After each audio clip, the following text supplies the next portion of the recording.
নমস্কার, সখী কুকসে আর একবার আপনাদের সকলকে স্বাগত জানিয়ে আজ আরেকটি রেসিপি আপনাদের সঙ্গে শেয়ার করব। সুজির বড়া। এটি আপনারা খুব কম সময়ে কিছু সামান্য উপকরণ দিয়ে বানিয়ে ফেলতে পারেন। এর ওপরটা যতটা ক্রিস্পি, ভেতরটা তার থেকেও অনেক বেশি সফট।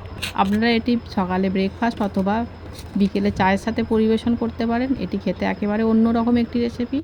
আশা রাখি আমার এই রেসিপিটা আপনাদের নিশ্চয়ই ভালো লাগবে। ভালো লাগলে একটি লাইক দিয়ে ফুল রেসিপিটি দেখার অনুরোধ রইল। তবে আসুন বন্ধুরা, দেখে নিন রেসিপিটি কীভাবে বানিয়েছি। তার জন্য সবার প্রথম আমি এখানে 1 কাপ ফ্রেশ টক দই নিয়ে নিয়েছি। এবার এই টক দইটা আমি 2 মিনিট মতো ভালো করে ফেটে নেব, যাতে এই দইয়ের মধ্যে কোনো রকম লাম্পস না থাকে। দইটা আমি বেশ ভালো মতো ফেটে নিয়েছি। যে 1 বাটি আমি দই নিয়েছিলাম সেই বাটিরই 2 বাটি সুজি নিয়ে নিলাম। নিয়ে বেশ ভালো করে দই আর সুজিটা আমি মিশিয়ে নেব। এর মধ্যে আমি অফ ক্যামেরায় 1 চিমটি বেকিং পাউডার দিয়েছিলাম, না দেখানোর জন্য খুবই দুঃখিত। দই আর সুজিটা বেশ আমি ভালো করে মিশিয়ে নিয়েছি। এবার এর মধ্যে দিয়ে দেব পরিমাণ মতো নুন। আর যে বাটিতে আমি দই নিয়েছিলাম সেই বাটিটায় ভালো করে ধুয়ে আরও 1 বাটি জল আমি অ্যাড করে দিলাম। দিয়ে বেশ ভালো করে মিশিয়ে নিতে হবে। আর এই বড়াটা বানাতে গেলে সুজি আর দইটা বেশ একটু শক্ত করে মেখে নিতে হবে। সুজিটা আমি এখানে বেশ শক্ত করে একটু মেখে নিয়েছি। এবার এর মধ্যে অ্যাড করে দেব 4টে কুচিয়ে রাখা কাঁচা লঙ্কা, 4 থেকে 5টা কারি পাতা কুচিয়ে নিয়েছিলাম, হাফ টিস্পুন গোটা জিরে, হাফ টিস্পুন চিলি ফ্লেক্স, 1 চিমটি হলুদ, আর আমি দিয়ে দিলাম 1 টুকরো গ্রেট করে রাখা আদা। এবার এই সমস্ত উপকরণগুলো সুজির সাথে ভালো করে আমি মাখিয়ে নেব। সুজির ডোটা ঠিক যেমন আমরা আটা মাখি সেই রকমই ডোটা বানিয়ে নিতে হবে। খুব বেশি নরম করলে হবে না। আমি বেশ ভালো করে মিশিয়ে নিয়েছি। এবার হাতের মধ্যে আমি কিছুটা তেল ভালো করে মাখিয়ে নিলাম। এবার আমি সুজি থেকে বড়াগুলোকে তৈরি করে নেব।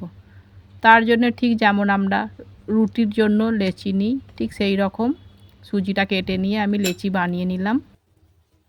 আমি এখানে বেশ গোল করে লেচিটা বানিয়ে নিয়েছি। এবার ঠিক আঙুলের সাহায্যে মধ্যিখানটা ছেদ করে দেব। এই দেখুন, ঠিক এইভাবে। অন্যদিকে আমি ভাজার জন্য তেল গরম করে নিয়েছি। গ্যাসের ফ্লেমটাকে মিডিয়ামে রেখে এবার সুজির বড়াগুলোকে বানিয়ে তেলের মধ্যে ছেড়ে দেব। এইভাবেই আমি সমস্ত সুজির বড়াগুলোকে বানিয়ে নেব, নিয়ে তেলের মধ্যে দিয়ে দেব। আমি একটা একটা করে সুজির বড়াগুলো বানিয়ে তেলের মধ্যে দিয়ে দিলাম। আর গ্যাসের ফ্লেমটা মিডিয়ামে রেখে আমি এগুলোকে ভেজে নেব। তেলটা খুব বেশি গরম করবেন না, তাহলে খুব তাড়াতাড়ি লাল হয়ে যাবে আর ভেতরটা কাঁচা থাকবে। সেই জন্য তেলটা গরম হয়ে গেলে বড়াগুলোকে ছেড়ে দিয়ে গ্যাসের ফ্লেমটাকে মিডিয়ামে রেখে উল্টে পাল্টে ভালো করে ভেজে নিতে হবে। আমি দেখুন এগুলো বেশ উল্টে পাল্টে ভালো করে ভেজে নিয়েছি একটু সময় নিয়ে। এবার আমি তেল থেকে ছেঁকে তুলে নিলাম।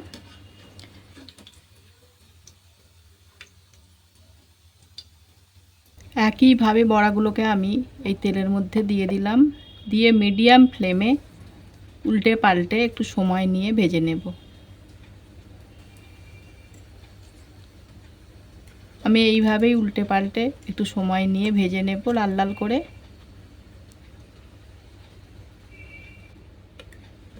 এই দেখুন বেশ দুটো সাইডেই বেশ ভালো মতো লাল লাল করে আমি ভেজে নিয়েছি। এবার আমি তেল থেকে ছেঁকে বড়াগুলোকে তুলে নেব। আমার এখানেই তৈরি হয়ে গেল সুজির বড়া। এবার আমি একটা পাত্রের মধ্যে রেখে দিলাম। এবার আসুন আমি আপনাদেরকে দেখাই কত সুন্দর ক্রিস্পি হয়েছে ওপরটা। আর এর সঙ্গে আমি নিয়ে নিলাম সাম্বার। আপনারা চাইলে টমেটো সস অথবা যে কোনো চাটনি দিয়ে সার্ভ করতে পারেন। আর এই দেখুন ভেঙে দেখায় ভেতরটা কত সুন্দর সফট হয়েছে। আপনারাও এইভাবে খুব সহজেই বাড়িতে বানিয়ে ফেলতে পারেন এই সুজির বড়াটি। খেতে কিন্তু খুবই ভালো লাগে। আর আমার এই রেসিপিটা আপনাদের কেমন লাগলো অবশ্যই কমেন্ট করতে ভুলবেন না। ভালো লাগলে একটি লাইক করবেন, অন্যদেরকে শেয়ার করবেন। আর এই ধরনের নতুন নতুন রেসিপি আমার চ্যানেলে দেখতে হলে চ্যানেলটিকে সাবস্ক্রাইব করে পাশে থাকা নোটিফিকেশান বাটনটিকে অন করে দেবেন, যাতে নতুন নতুন ভিডিও আপলোড করলে সবার প্রথম আপনাদের কাছে পৌঁছে যায়। আবার দেখা হচ্ছে অন্য আরেকটি নতুন রেসিপির সাথে। ধন্যবাদ।